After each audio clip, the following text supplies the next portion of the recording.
La Caisse des Jardins de la région de Thetford est fière de s'associer à TVCRA pour cette émission.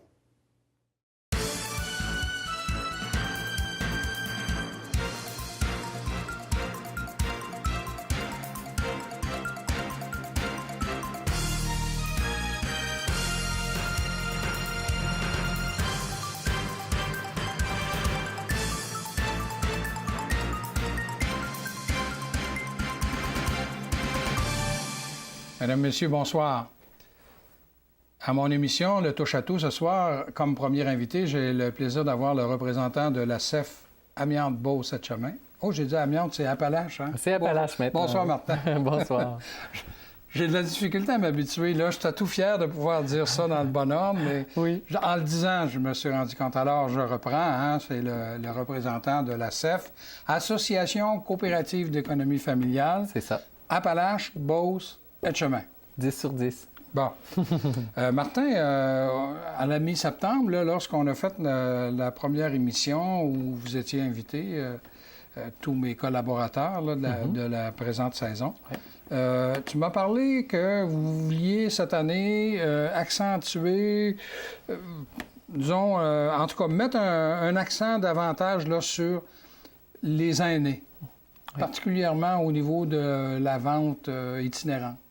Bien, est-ce qu'on pourrait en parler ce soir là, d'une façon un peu plus élaborée? Oui, c'est ça. On veut s'adresser aux aînés à titre de consommateurs, mais contrer le plus possible l'abus et l'exploitation financière qui leur est fait, et surtout en matière d'habitation.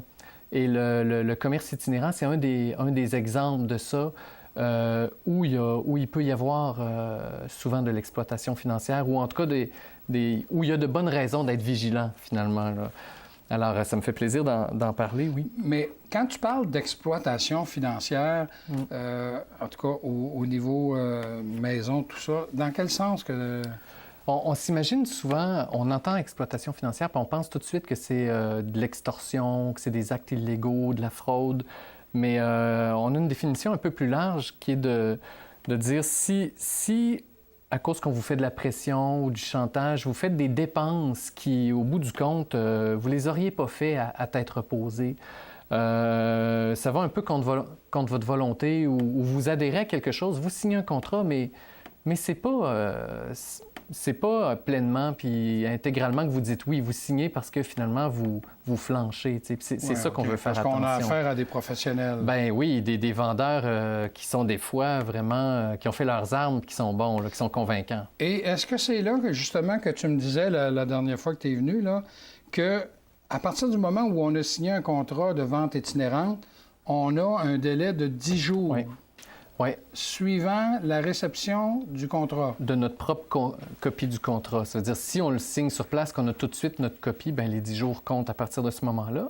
Mais il y a des cas où la copie va nous être envoyée ultérieurement par la poste, par exemple, ou qu'on va la recevoir éventuellement par Internet.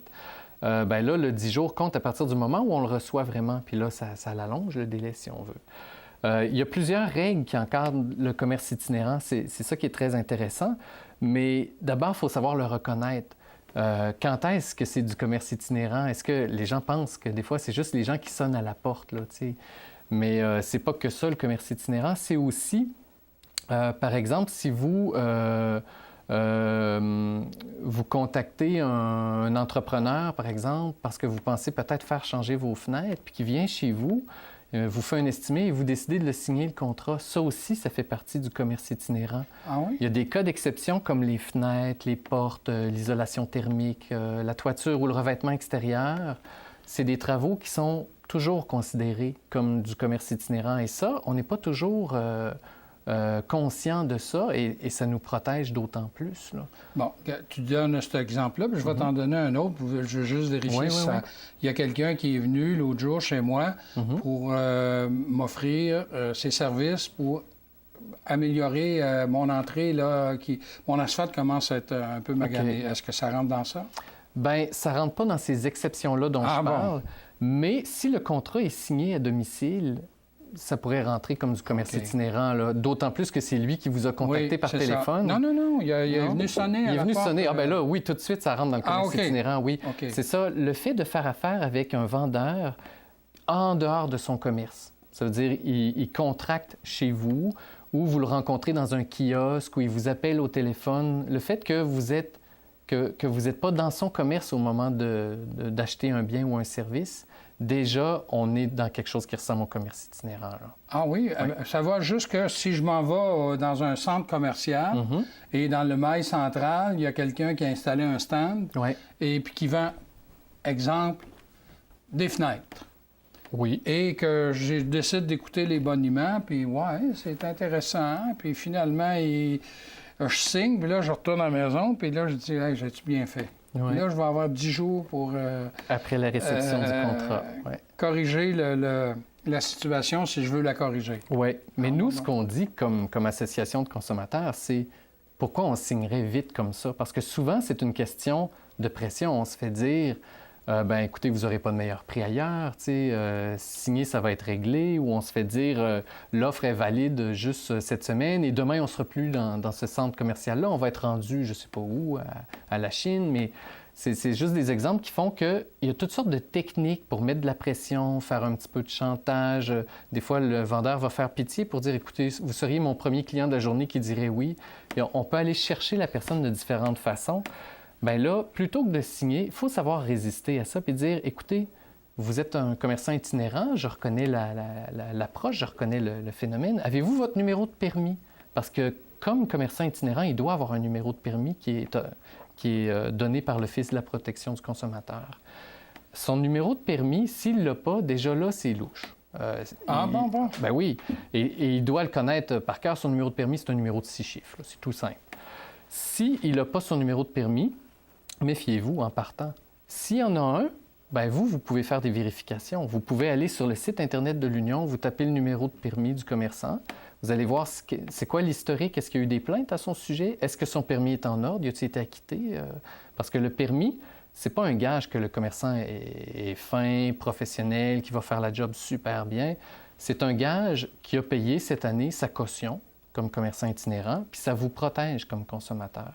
Advenant le cas que la compagnie ferme, je ne sais pas, une compagnie de système d'alarme, elle installe tout ça chez vous, puis tout d'un coup, la compagnie disparaît, ferme boutique, ça n'existe plus.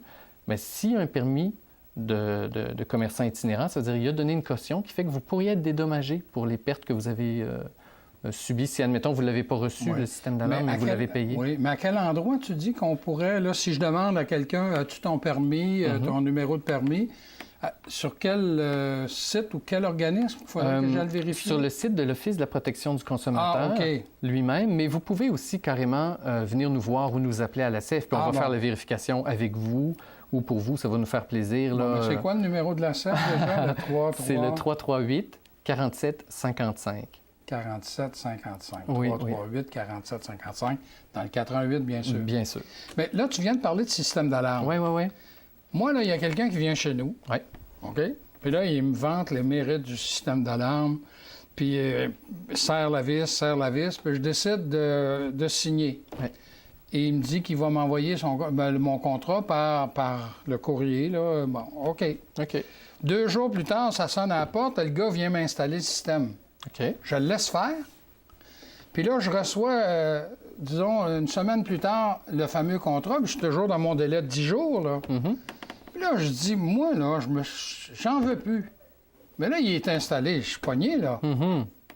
Je peux plus revenir, hein? Ben non, c'est ça. En fait, comme vous êtes encore à l'intérieur de votre délai de 10 jours, là, et même si vous aviez eu le contrat avant, puis que vous aviez eu le temps de le lire, puis il vient, lui, 2 jours après, installer tout ça, puis là, il a fait des trous dans les murs là, pour ça, puis il a passé du filage. Il a installé un système. Oui. Comme vous êtes dans votre délai de 10 jours, vous pouvez, sans aucun désagrément, je dirais, canceller votre contrat. Ah oui. Et vous n'avez pas de compte à rendre, il n'y a pas de questions à vous poser. Vous êtes en droit. Il n'y a pas de raison à donner. Il n'y a pas de raison à donner. Vous avez magasiné ça, vous y avez repensé, vous êtes revenu sur votre décision, vous êtes dans les 10 jours, vous pouvez le canceller. Le commerçant, lui, va devoir revenir chercher son système d'alarme. Et évidemment, bien, comme là, il y a des trous, du filage, toutes sortes de choses qui ont été passées, il faut qu'il répare aussi. Là. Ah oui? Alors oui, c'est très sérieux. Certainement qu'il ne sera pas content. On s'entend, là. Il ne sera pas content. Mais le consommateur va être dans son droit. Oui, tout à fait. Ah bon, ben là, moi, je me disais, il est installé, je peux plus revenir. Non, si je suis dans un délai de 10 jours... Il n'y a aucun problème. Donc, c'est lui qui aurait été trop vite. Le problème sera là. Souvent les commerçants vont laisser passer un peu plus de temps pour être certains que le contrat va durer. Et aussi, le consommateur, souvent, va avoir intérêt à attendre une dizaine de jours avant de faire son paiement parce qu'au cas où que le consommateur voudrait le canceller son contrat, s'il a déjà payé, ça peut être un petit peu plus compliqué de retourner chercher son argent. Fait que si jamais il n'avait pas payé, ce serait un petit peu plus simple là, pour canceller. Mais là, tu parles de vente itinérante, OK? Je comprends. Oui. Sauf que de plus en plus, on est achalé au téléphone. Ah oui, puis c'est fatigant. OK? Ça. Même, je me suis fait... j'ai failli gagner un voyage, là, une croisière au téléphone, en tout cas. C'est de la vente sous pression, ça aussi, mais est-ce qu'on peut s'en défaire de ça? Y a-t-il une façon? On peut prévenir ça. Il y a une liste nationale des numéros de téléphone exclus. Okay? C'est une liste à laquelle on peut adhérer. On peut dire « mettez donc mon numéro dans la liste » ou « mes numéros ». Puis là, on ne peut plus être sollicité par ces différentes compagnies-là, ces différents commerçants-là. Alors, il s'agit d'appeler à ce numéro-là ou d'aller voir leur site Internet. Je n'ai pas noté le site, mais j'ai amené le numéro de téléphone au cas où. J'ai pensé que peut-être on en discuterait. Alors, on peut inscrire non seulement sa ligne résidentielle de base, mais ses téléphones cellulaires aussi. Là. On peut mettre tous nos numéros là-dessus. Je vais vous le donner tout de suite. C'est le 1-866-580-3625. 3625. Donc, c'est important. Je répète. 1-866-580-3625. C'est ça. Et là, on appelle là et on lui dit « Mettez mon numéro de téléphone sur la liste de façon à ce que je ne sois plus achalé par des ventes par téléphone. » Là, on n'appelle pas ça une vente itinérante. Non, c'est de la sollicitation téléphonique. Sollicitation téléphonique. Alors ça va cesser à ce moment-là. Ouais. Ah bon. Ah ben, je suis bien content. Je vais m'en servir parce que tu as dit j'ai failli gagner une croisière. Puis ça, quand on dit failli gagner une croisière, c'est un nouveau phénomène qu'on voit de plus en plus où les gens se font dire « Vous avez gagné une chance d'avoir des rabais incroyables ou de gagner une croisière gratuite. » Et on est invité à un événement. Et là, cet événement-là, on est dans un contexte en dehors de chez nous où on se fait miroiter toutes sortes de choses et on est invité à signer un contrat qui, des fois, nous convient pas. Ça peut être un contrat qui, des fois, va être intéressant, mais c'est encore de la vente sous pression. Et ça peut être compliqué ensuite de s'en défaire. Là. Alors, c'est important d'être vigilant. Bien, merci beaucoup, Martin. Ça fait plaisir. De te revoir. Demeurez des nôtres. L'émission se poursuit dans quelques instants.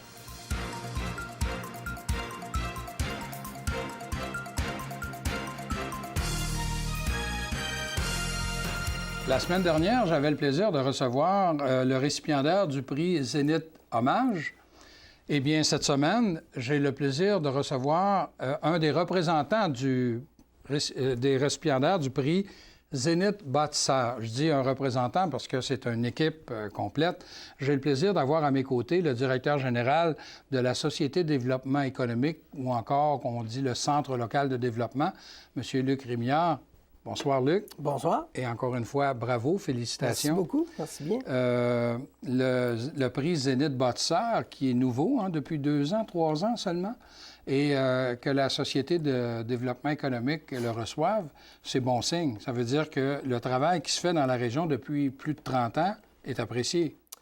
Mais j'imagine, effectivement, c'est un peu... on ne travaille pas nécessairement pour ça, mais on est bien content de le recevoir. D'ailleurs, dans les semaines qui ont suivi, on a reçu également un prix hommage du Cégep, donc c'est un doublé cette année. On est très heureux de recevoir ça. Oui. La semaine dernière, comme je le disais à la présentation, j'ai eu le plaisir de recevoir le récipiendaire du Zénith Hommage, Guy Lessard. Et Guy, il dit, il s'en entendait pas, et puis je ne sais pas si tu le connais bien, Guy, mais il a été bouche bée. Ça, c'est rare de sa part, mais quand on est allé lui annoncer à la maison, et il ne s'attendait pas à ça. Et lui aussi, c'est un travail d'équipe. Mais quand on est là depuis 33 ans, comme lui, c'est quelque chose. Puis il disait, ça fait plaisir de recevoir une tape dans le dos de tes pairs du monde de la région qui te disent, bien, ce que tu fais, on l'apprécie. J'imagine que c'est la même chose. Exactement. Bien oui, effectivement. C'est sûr que la Société de développement économique, on est actif dans plusieurs dossiers de différents niveaux. Je dis souvent qu'on travaille autant des dossiers macroéconomiques que microéconomiques avec des projets d'entreprise ou autres. Macroéconomique, bien, l'exemple, le gaz naturel avec une incidence sur toute la MRC. Mais on travaille en partenariat avec à peu près toutes les organisations sur le territoire d'une manière ou d'une autre. Donc, on est bien content, effectivement, là, lorsque ça s'est reconnu. Ça fait toujours plaisir. Avec l'équipe qu'on a au bureau, bien, c'est une belle reconnaissance pour tout le monde, là, puis pour les efforts qui sont mis à différents niveaux. Là, vous êtes bien installé maintenant dans le nouvel édifice sur le boulevard Frontenac, là, avec la MRC. Et puis là, maintenant, depuis l'été, ça s'est rempli d'une façon assez importante. C'est bon pour les promoteurs. Oui. Alors, vous n'êtes pas des propriétaires, copropriétaires? Oui, c'est ça. Alors, la SDA, vous avez un personnel de combien d'employés? Là, en fait, ça varie beaucoup d'une année à l'autre, là, dépendamment des projets, mais je vous dirais que présentement, on a des...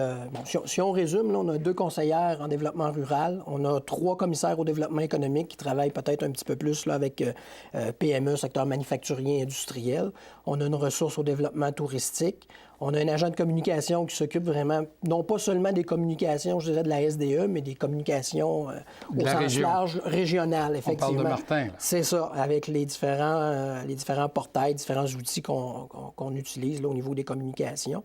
Et on a présentement aussi 3 chargés de projet qui travaillent spécifiquement sur des dossiers en particulier, là. Donc, c'est un peu comme ça que l'équipe est constituée.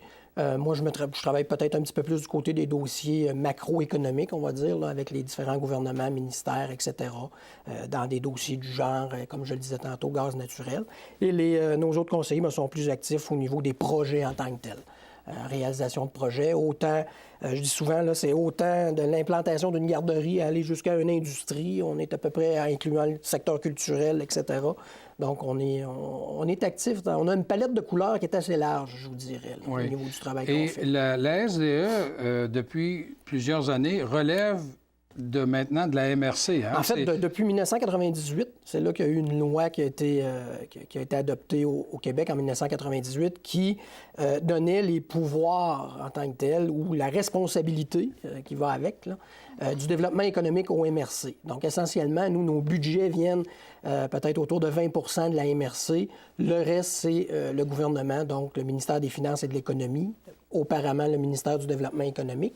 Donc, c'est comme ça que ça fonctionne. Effectivement, c'est une responsabilité qui est confiée à la MRC de déployer sur le terrain, si on veut, les services au niveau de l'accompagnement, de l'entrepreneuriat, du développement des affaires, etc., etc. Donc, Et si ma mémoire m'est fidèle, parce que j'ai eu le plaisir de travailler sur le cahier qui a présenté les 30 ans de la société, là, au tout début, ce n'était pas toutes les municipalités qui adhéraient parce que au principe là, de subventionner, d'aider financièrement la corporation, parce que ça s'est déjà appelé Société économique de la région de l'Amiante, la CERA. Oui. Et maintenant, c'est devenu le CLD. Ça a porté plusieurs noms. Puis effectivement, lorsqu'on remonte à l'origine, il y a plus de 30 ans, c'était pas du tout la même formule. Aujourd'hui, comme on le sait, là, c'est effectivement la MRC en tant que telle, donc toutes les municipalités de la MRC qui sont appelées à contribuer. Mais effectivement, au départ, c'était que quelques municipalités et le nombre a augmenté au fil des ans. Mais depuis 1998, là, c'est la formule que... Donc, ça veut dire que les employés au SDE, à la SDE, quand ils travaillent sur le territoire, c'est le territoire de la MRC des Appalaches. Exactement. Alors, ils n'ont pas à privilégier davantage la grande ville de Thetford au détriment je dirais que le développement économique a changé énormément au fil des ans. Alors, c'est pas tout à fait C'est sûr qu'il y a une certaine époque, on parlait plus là, de terrain, de bâtisses, etc., là, lorsqu'on parlait de développement économique. Aujourd'hui, c'est avant tout un milieu de vie. On sait que les emplois sont de plus en plus rares, donc les compagnies aiment bien voir en tant que telle la disponibilité de main-d'œuvre sur un territoire. Donc, pour attirer la main-d'œuvre, pour attirer des gens sur le territoire, bien, avant tout, c'est la qualité de vie avec tout ce qui va autour. Et c'est souvent un facteur qui va être déterminant par rapport à l'implantation d'une entreprise. Donc, on n'est plus en mode là, de se chicaner pour savoir où une entreprise ou une autre va aller. Je pense que tout le monde travaille en collaboration, puis on comprend que lorsqu'on remplit la coupe du haut, bien, ça va nécessairement avoir des retombées qui sont intéressantes sur toutes les municipalités. D'ailleurs, les statistiques démontrent que 52 des travailleurs qui habitent une municipalité ne travaillent pas dans la municipalité où ils habitent. Ils vont travailler dans une municipalité voisine. Donc, on a tout avantage à collaborer tout le monde ensemble, puis tout le monde y gagne. Là.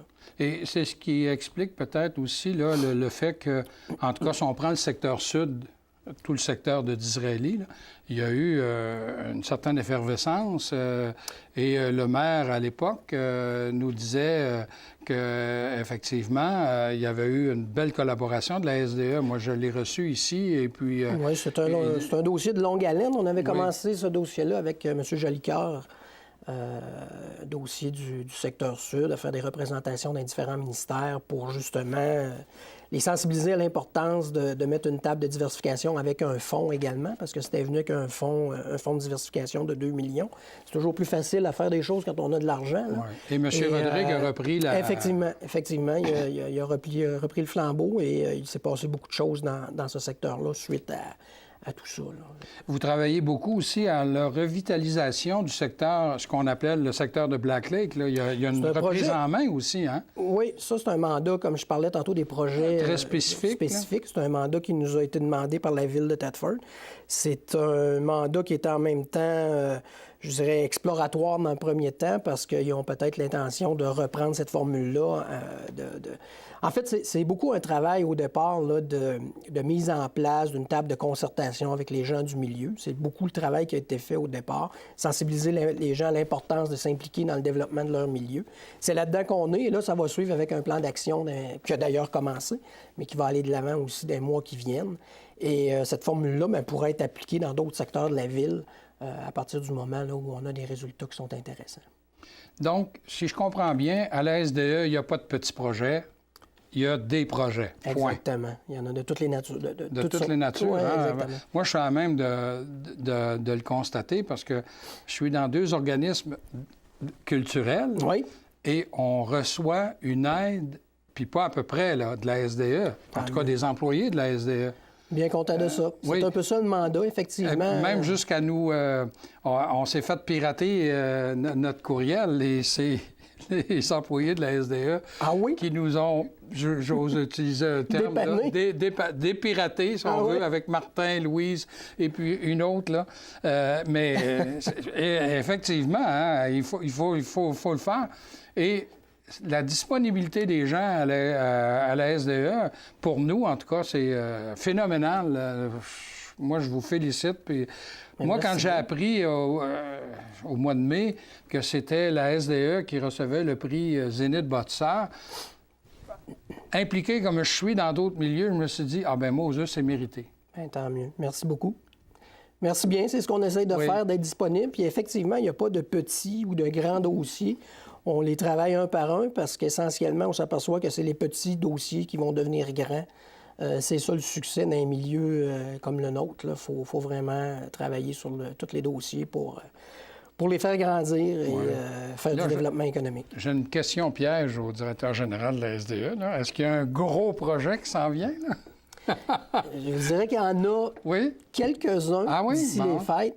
Des annonces qui vont être très intéressantes. D'ici les fêtes, bien, on est en octobre, la mi-octobre, donc ça veut dire qu'il y a des choses qui s'en viennent intéressantes. 2 projets assez uniques au Québec là, qu'on devrait être en mesure de... Bon. Mais vous n'en saurez pas plus. Je m'en doutais. Donc, 2 projets. On pourrait peut-être en parler après les fêtes? Oui. Absolument. Bon, alors, je viendrai vous voir ou je vous inviterai, puis on pourra en discuter. Oui, bon, bien alors, on va demander à Mario de prendre ça en note pour dire de rappeler le directeur général de la SDE pour qu'il vienne nous parler de 2 projets importants. Ça devrait sortir là, d'ici Noël. Donc, on va avoir 2 cadeaux. De Noël. 2 cadeaux de Noël. Oui. Bon.